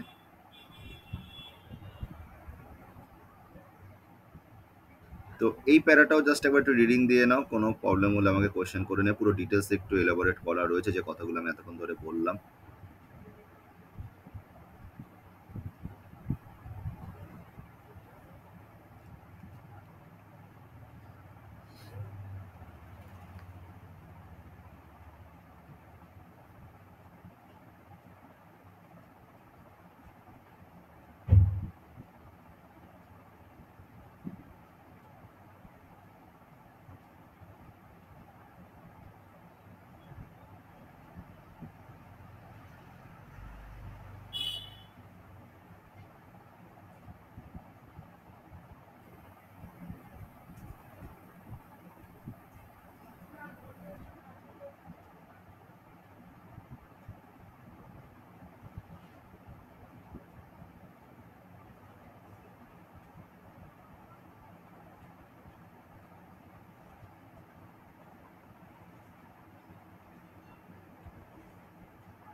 তো হোপফুলি আমরা এই অবধি পড়লাম, তো এগিয়ে যাই সামনের দিকে। তো দেখো এখান থেকে আমরা কিছু প্রেডিকেট ডিজাইন করতে পারছি।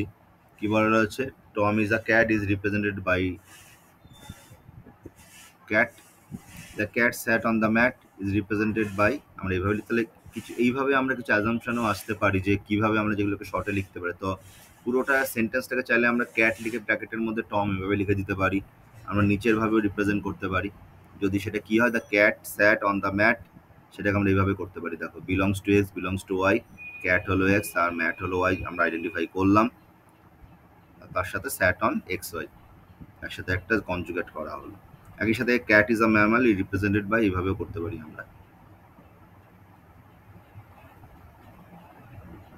এক্সটেনশিয়াল তোমার এক্সিস্টেন্স সিম্বলটাকে ওরকম উল্টো এ দিয়ে আইডেন্টিফাই করে, আমরা ডিবিএমএস এর ক্ষেত্রে দেখেছি যখন আমরা ওখানে রিলেশনাল ক্যালকুলাস করেছিলাম।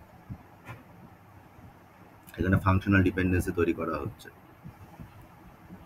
তো এইভাবে রিপ্রেজেন্টেশনগুলো আমরা করতেই পারি যখন আমরা সিমেন্টিক নেট ইউজ করি।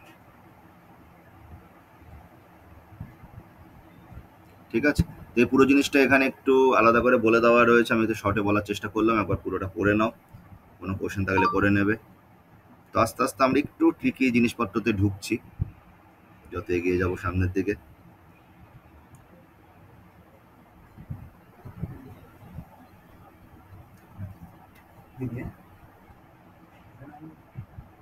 আমি খেয়ে আসি, পরে ছেড়ে দেবো 10টার দিকে, 10টার দিকে, 10টায়।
তো হোপফুলি আমরা পড়লাম, সামনের দিকে এগোই।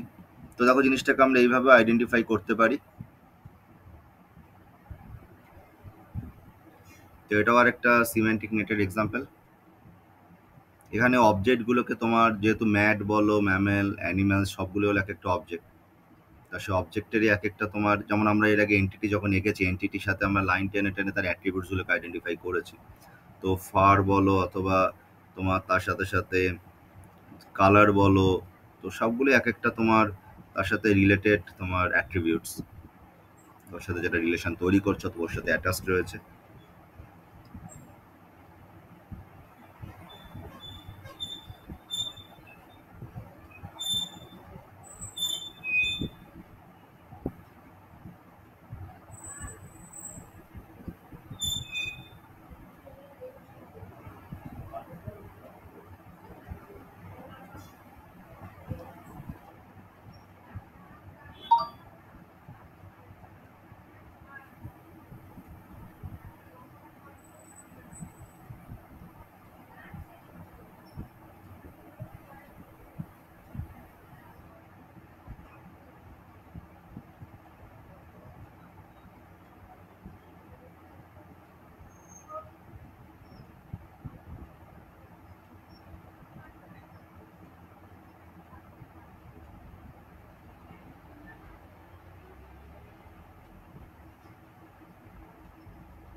তো হোপফুলি আমরা ছবিটা দেখলাম। এবার যখন আমরা তোমার সিম্যান্টিক নেটস নিয়ে কাজ করি, সেখানে তোমার তার 6টা তোমার ক্যাটাগরি রয়েছে, এবং সেগুলো নিয়ে আমরা একটু ডিটেলসে যাওয়ার চেষ্টা করি। যেমন ফার্স্ট এখানে বলা রয়েছে ডেফিনেশনাল নেটওয়ার্কস। তো সেটা কি? এমফ্যাসিস দ্য, অলরেডি তোমরা 2 রকমের কিন্তু সিম্যান্টিক নেট দেখলে, তো এগুলো প্রত্যেকটারই কোনো না কোনো ক্রাইটেরিয়ায় বিলং করে। এবার সেগুলো আমরা একটু জেনে নেওয়ার চেষ্টা করছি। তো at the very first, it is definitional network. কি বলছে? Emphasis the subsystem or is a relation between a concept type and a newly defined subtype. Next was the resulting network, also called a generalization or sumption hierarchy, supports the rule of inheritance for copying properties defined for a supertype or to all of its subtypes. And finally, since definitions are true by definition, the information in these networks is often assumed by a to be necessarily true. তাহলে বুঝতেই পারছো, এক্ষেত্রে আমাদের খুব concrete ধারণা না থাকলে তোমার ডেফিনেশনাল নেটওয়ার্ক নিয়ে কাজ করা একটু মুশকিল, কারণ আমাদের ফ্যাক্টগুলোকে কিন্তু আমরা ধরেই নেবো এটাই ফাইনাল ট্রু। তো ফার্স্ট ডেফিনেশনাল নেটওয়ার্কটা একবার পড়ে নাও, কোনো ফার্দার কোশ্চেন থাকলে করে নেবে।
তো হোপফুলি আমরা ডেফিনেশনাল নেটওয়ার্কস বললাম।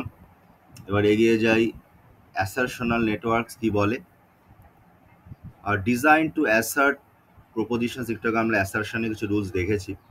Unlike definitional network, the information is an assertional network is assumed to be contingently true unless it is explicitly marked with a model operator. তো অপারেটর ইউজ করে, অ্যাসারশন অপারেটর ইউজ করে আমরা করি, just কিছু তোমার অ্যাজাম্পশনের মতো ব্যাপারটা দাঁড়ায়। Some assertional network have been proposed as models of the conceptual structure underlying natural language semantics. তো আমরা ন্যাচারাল ল্যাঙ্গুয়েজ কাকে বলে আমরা এরপরে শিখবো, আমাদের চ্যাপ্টার রয়েছে।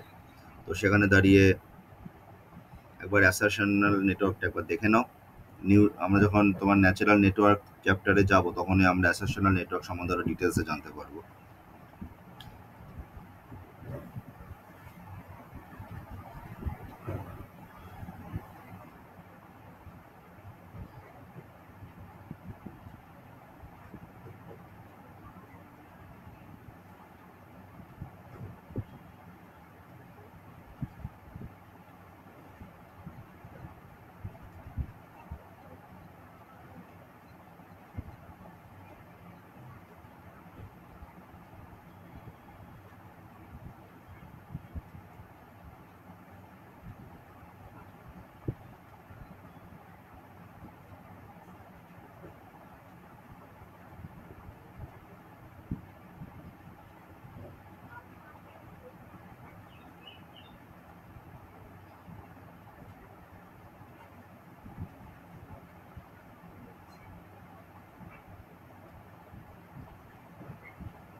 এবার আমরা চলে আসি আমাদের নেক্সট তোমার ক্যাটাগরি সিমেন্টিক নেটে, সেটাকে বলা হচ্ছে তোমার ইমপ্লিকেশনাল নেটওয়ার্ক। কি বলা রয়েছে, use implication as the primary relation for connecting nodes, they may be use to represent patterns of beliefs, causality or inference. মানে বিলিভের উপর ধরো এটা হতে পারে, আজকে মেঘ হয়েছে মানে বৃষ্টি হতে পারে। তো এই ধরনের অ্যাজাম্পশন যখন আমরা তৈরি করার চেষ্টা করি, অথবা এবছর খুব গরম পড়েছে, আমরা ভগবানের কাছে প্রার্থনা করি যাতে বৃষ্টি হয়, কিছু বিলিভস এর উপর বেস করে সিস্টেম দ্বারা ডিজাইন হচ্ছে। তো ইমপ্লিকেশনাল নেটওয়ার্কস, বা আমরা পড়াশোনা করিনি, পরীক্ষার আগের দিন আমরা ভগবানের প্রার্থনা করলাম, মানত ফানত করলাম, তারপর আবার যেই তোমার পরীক্ষা শেষ হয়ে গেল, মানত ভুলে গেলাম, রেজাল্টের আগের দিন আবার মানত করলাম। তো সেই ক্ষেত্রে ভগবান যদি ইমপ্রেসড হয়, তোমার রেজাল্ট ভালো হবে, নাহলে ফেইলও হতে পারে। So these are implicational networks. Next কি বলা হচ্ছে, implicational networks emphasis implication, they are capable of expressing all the Boolean connectives by allowing a conjunction of inputs to a propositional node and a disjunction of outputs. তো এখানে Boolean assumptions আমরা use করতে পারি যখন আমি ইমপ্লিকেশনাল network নিয়ে কাজ করি। তো যতটা দেখতে পাচ্ছি আবার একটু করে নাও, কোনো কোশ্চেন থাকলে করে নেবে।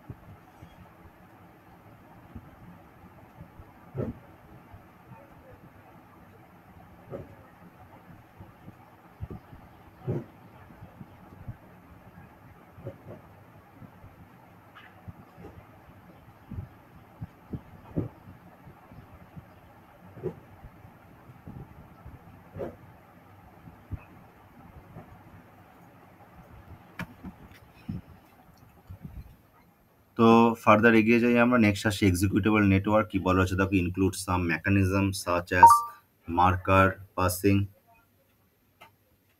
or attached procedures which can perform inferences, pass messages, or search for patterns and associations. Executable semantic network contain mechanisms that can cause some change to the network itself. তো সময়ের সাথে সাথে নেটওয়ার্ক নিজেকে নিজে improve করতে পারে, সেটাকে আমরা এক্সিকিউটেবল নেটওয়ার্ক হিসেবে আইডেন্টিফাই করি, মানে যেটাকে প্র্যাকটিক্যালি আমরা এক্সিকিউশন করতে পারি। ধরো কোনো একটা পার্টিকুলার ফাংশন থেকে কোনো একটা ভ্যালু রিটার্ন হলো, সেই ভ্যালুটা অন্য কোনো ফাংশন কাজ করতে পারে, অথবা সেই অ্যাজাম্পশন অন্য কোনো ফাংশন কাজ করতে পারে। ধরো তুমি একটা মিউজিক প্লেয়ারে গানের জায়গায় ভিডিও তোমার স্টিল পিকচার চালিয়ে দিলে, তো সাথে তোমাকে মেসেজ শো করবে যে আহ, তোমার এটাকে কোনোভাবে এক্সিকিউশন করা সম্ভব না, invalid format.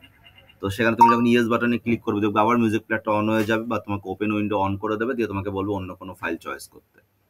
So this kind of network can be known as executable networks. তো দুটো পয়েন্ট একবার দেখে নাও, যেটা স্ক্রিনে আমরা দেখতে পাচ্ছি, কোনো কোয়েশ্চেন থাকলে করে নেবে।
তো এবার আমরা চলে আসি লার্নিং নেটওয়ার্ক, খুব ইম্পর্টেন্ট একটা network.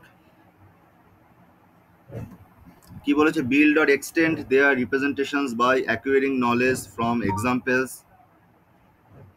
The new knowledge may change the old network by adding and deleting nodes and arcs, or by modifying numerical values called weights associated with the nodes and arcs.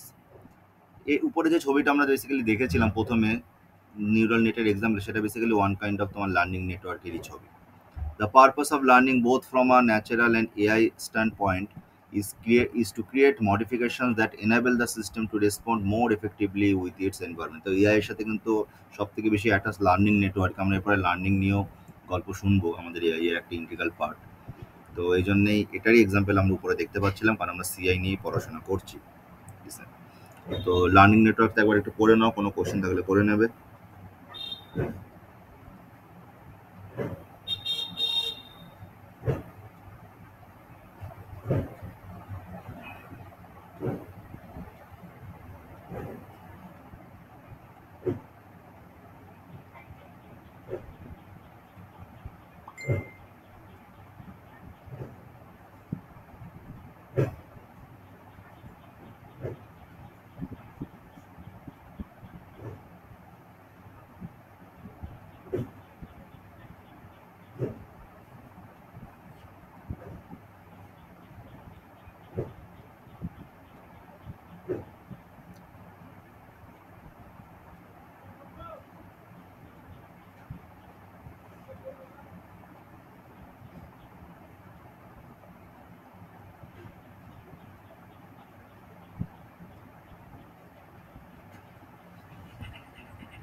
তো এবার আমরা চলে আসি আমাদের next category, hybrid network. কি বলছে, combine two or more of the previous techniques. এতক্ষণ ধরে যে 5টা টেকনিক আমরা দেখলাম, সেগুলোকে যখন একসাথে তোমার কম্বাইন করা হয়, সেটাকে হাইব্রিড নেটওয়ার্ক আমরা আইডেন্টিফাই করি।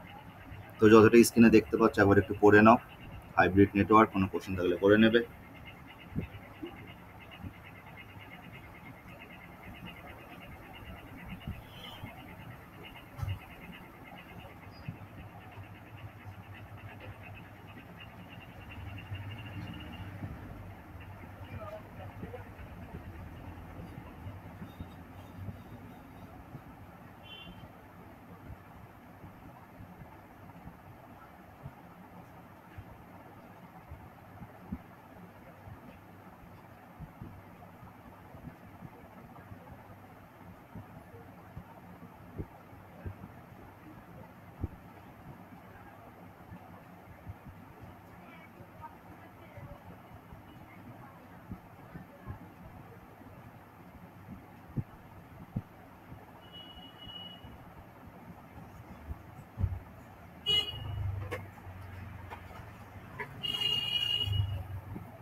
তো হোপফুলি আমরা হাইব্রিড নেটওয়ার্ক কাকে বলে বললাম।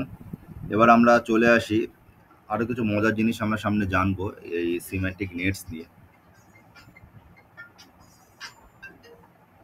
তো সবার আগে এখানে আমরা ইনফারেন্স মেকানিজম সম্বন্ধে জানার চেষ্টা করছি। তো ছবি দিয়ে দিয়ে জিনিসগুলোকে আমরা কিছুটা দেখার চেষ্টা করব। তখন ফার্স্ট কি বলা হচ্ছে, ইনহেরিটেন্স।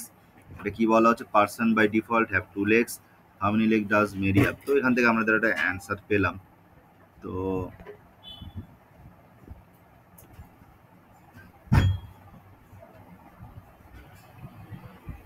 দেখো এখানে দুটো তোমার ইনভার্স লিঙ্কস বলা, এটাকে আমরা আইডেন্টিফাই করেছি, যেমন হ্যাজ সিস্টার অথবা অ্যান্ড সিস্টার অফ। তো সেভাবে জিনিসটাকে আইডেন্টিফাই করা হচ্ছে। তো এটাকেই বলা হচ্ছে তোমার ইনফারেন্স মেকানিজম, যেটা অনেকটাই ইনহেরিটেন্সের উপর ডিপেন্ড করে।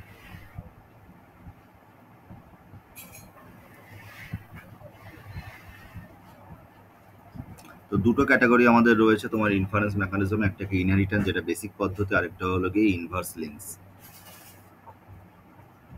নেক্সট চলে আসি সিম্পল সিমান্টিক নেট। তো একটা ছবি দেখতে পাচ্ছ, ক্যাট লাইকস মিল্ক। তো তোমার এখানে ক্যাট আর মিল্ক এগুলোকে আমরা নোড বলি, এর মধ্যে যে আর্কটা কানেক্ট করে, যেটাকে আমরা নর্মাল গ্রাফ থিওরির ক্ষেত্রে এজ বলতাম, তার উপরে এভাবে আমাদের লিখতে হয় রিলেশনশিপটা। তো এইভাবে সিম্পল তোমার সিমেন্টিক নেট আমরা তৈরি করতেই পারি। আবার ক্যাটাগরি তো ভাগ করা যেতে পারে, আমরা যেমন ডিবিএমএস এ করেছিলাম ইজে, এখানেও ইজে ইউজ করা যায়। ইজে অথবা তোমার ইজে একসাথেই লিখতে হয় এখানে। তো দেখো লেখা হচ্ছে ফিফি, ধরো একটা বিড়ালের নেম, ইজ আ ক্যাট, আর সেই ক্যাট লাইকস মিল্ক। তো আমরা ইনডাইরেক্টলি বলতে পারি ফিফি লাইকস মিল্ক। তো এইভাবে আমরা এই সিমেন্টিক নেট তৈরি করতে পারি। তো একবার পড়ে নাও যতটা দেখতে পাচ্ছ স্ক্রিনে।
তো এবার আমরা এগিয়ে যাই সামনের দিকে। নেক্সট হলো এর কিছু অ্যাডভান্টেজ ডিসঅ্যাডভান্টেজ রয়েছে, সেগুলো আইডেন্টিফাই করছি আমরা।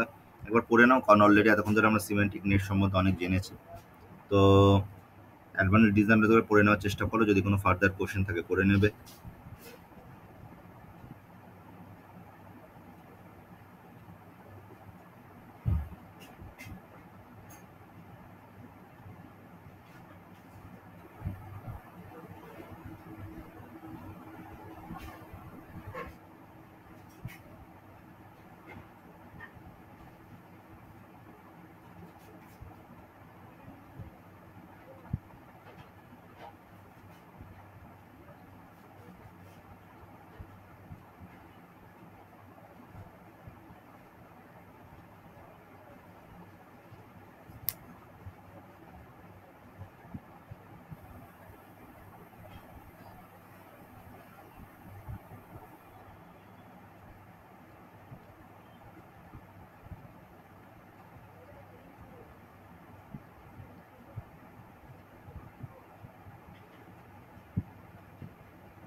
তো হোপফুলি আমরা পড়লাম, এবার এগিয়ে যাই সামনের দিকে।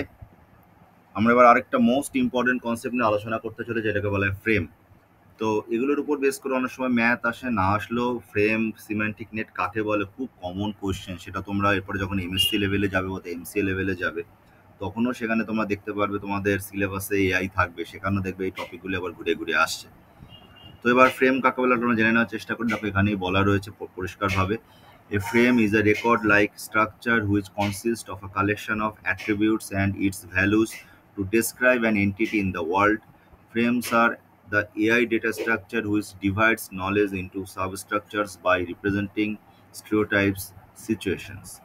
It consists of a collection of slots and slot values. These slots may be of any type and sizes. Slots have names and values which are called facet. তো ফার্স্ট এইটুকু একবার দেখে নেওয়ার চেষ্টা করো। বেসিক্যালি একটা ডেটা স্ট্রাকচার যখন particular আমরা তৈরি করি, রিয়েল লাইফ কোনো একটা অবজেক্টকে আইডেন্টিফাই করার জন্য রিয়েল লাইফ অবজেক্ট মানে হলো entity. In the context of CI সেই ক্ষেত্রে আমরা ফ্রেম তৈরি করতে পারি। ফার্স্ট প্যারাটা একবার একটু পড়ে নাও সবাই, কোনো কোশ্চেন থাকলে করে নেবে।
এবার আমরা চলে আসি, এখানে একটা টার্ম আমরা জানতে পারলাম, ফ্যাসেট।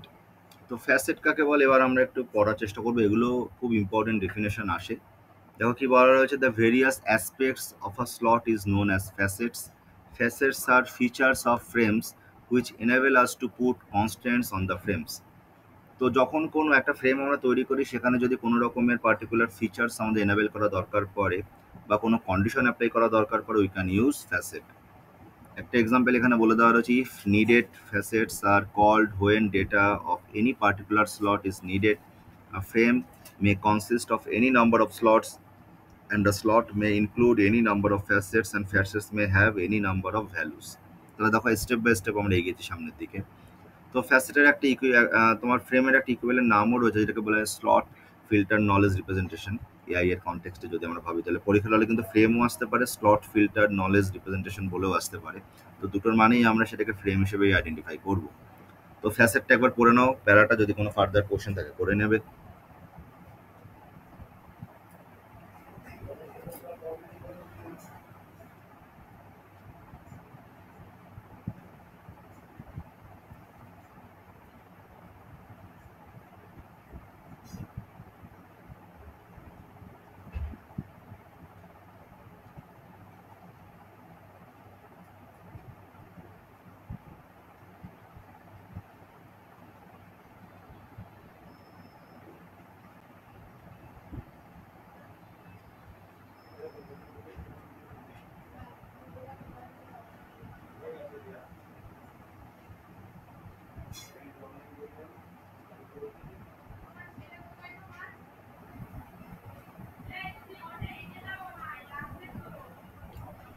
এবার আমরা এগিয়ে যাই সামনের দিকে।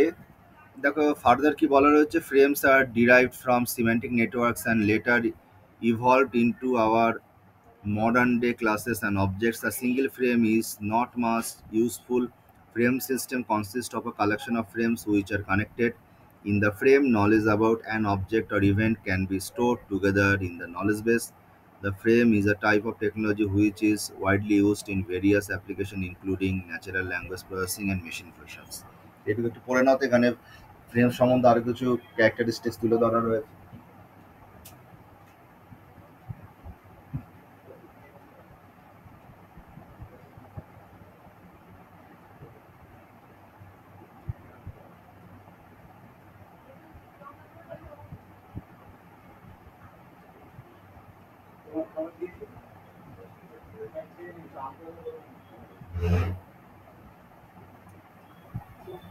আচ্ছা, তো একবার পড়ে নাও প্যারাটা, কোনো কোশ্চেন থাকলে করে নেবে।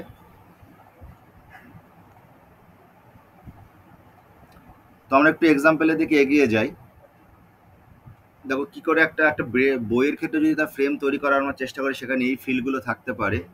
কিছু স্লট থাকে, কিছু ফিল্টার্স থাকে, যেমন স্লটের মধ্যে রয়েছে টাইটেল, জেনরি, অথর। আর টাইটেল হতে পারে ধরো বইয়ের আর্টিফিশিয়াল ইন্টেলিজেন্স, জেনারেল হতে পারে কম্পিউটার সায়েন্স, আর ধরো অথর হলো গিয়ে পিটার নরভিক। তো পিটার নরভিক এআই এর জগতে খুব ইম্পর্ট্যান্ট একটা নেম। ওনার বেশ কিছু চমৎকার পেপার্স এবং বই রয়েছে যেগুলো খুব পপুলার। আমাদের দেশে খুব বেশি ইউজ করি না আমরা, কিন্তু তারপরেও যথেষ্ট পপুলার বই। তো এটাকে একটা পার্টিকুলার ফ্রেম আমরা বলতেই পারি। তো এতক্ষণ ধরে যা পড়লাম তার একটা এক্সাম্পল আমরা এখানে দেখতে পাচ্ছি। তার সাথে আরো কিছু ফিল্ড অ্যাটাচ হচ্ছে এডিশন, ইয়ার অ্যান্ড পেস। ঠিক আছে, এখানে আরেকটা ফ্রেম দেখানো রয়েছে। কি বলেছে, let's suppose we are taking an entity Peter. Peter is an engineer as a profession and his age is 25. He lives in city London and the country is England. So following is the frame representation. যদি এরকম কিছু data আমাদের দিয়ে দেয়, সেখান থেকে এরকম আমরা ফ্রেম তৈরি করতেই পারি। স্লটগুলো হলো ধরো যেগুলো তোমার ফিল্ডের নেম, সেগুলো আমরা লিখলাম, আর ডান দিকে ফিল্টার মানে ডেটা যেগুলো ক্যারি করছে। এবার দেখে নাও, কোনো কোশ্চেন থাকলে করে নেবে।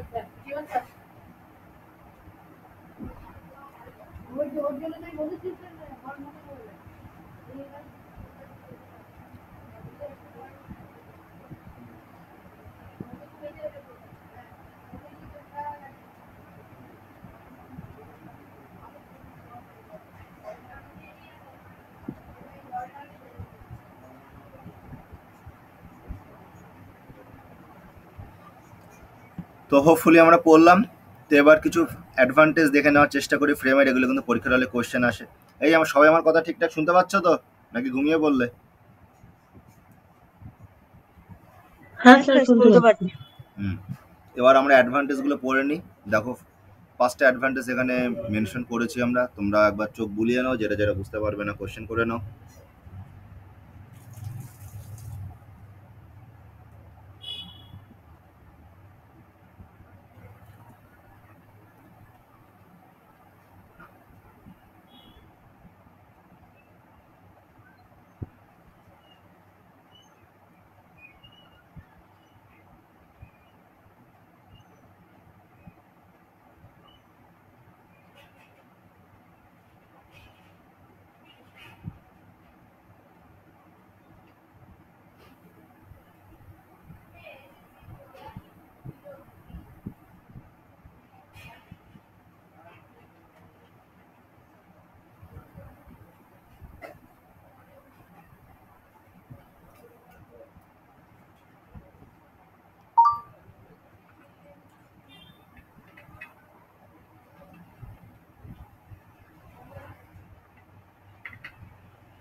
তো হোপফুলি আমরা অ্যাডভান্টেজেস পড়লাম। এবার আমরা ফার্দার এগোই। ডিসঅ্যাডভান্টেজগুলো আমরা দেখে নেওয়ার চেষ্টা করি, যদি কোনো ফার্দার কোশ্চেন থাকে করে নেবে।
তো হোপফুলি আমরা ডিসঅ্যাডভান্টেজগুলো পড়লাম। তো আজকে ক্লাস আমরা এখানেই শেষ করব, কারণ এরপর আমাদের স্ক্রিপ্ট শুরু হবে, যেটা আরেকটা মোস্ট ইম্পর্টেন্ট পার্ট। তো একসাথে পুরোটাও, কারণ এখানে বেশি জিনিস বোঝানোর আছে, আজকে শুরু করলে আর আমরা 10টার মধ্যে শেষ করতে পারবো না। তো তোমরা একটু রিফ্রেশ হয়ে নাও, আর 10টা দিয়ে যেভাবে তোমাদের ক্লাস আছে অ্যাটেন্ড করো।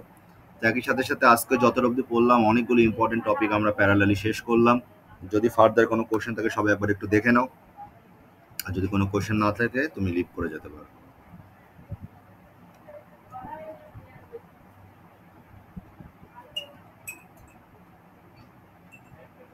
রেকর্ডিং কিন্তু তোমরা আজকে পাবে না, রেকর্ডিং তোমার পেতে পেতে একটু লেট হবে, শুক্রবার গিয়ে পাবে। তো যারা আজকে লাইভ ক্লাস অ্যাটেন্ড করলে না, শুক্রবার রেকর্ডিং ফলো করে নেবে। ঠিক আছে, হোপফুলি কারো কোনো কোশ্চেন নেই, সবাই লিভ করে যেতে পারো। নেক্সট ক্লাসে আবার দেখা হবে।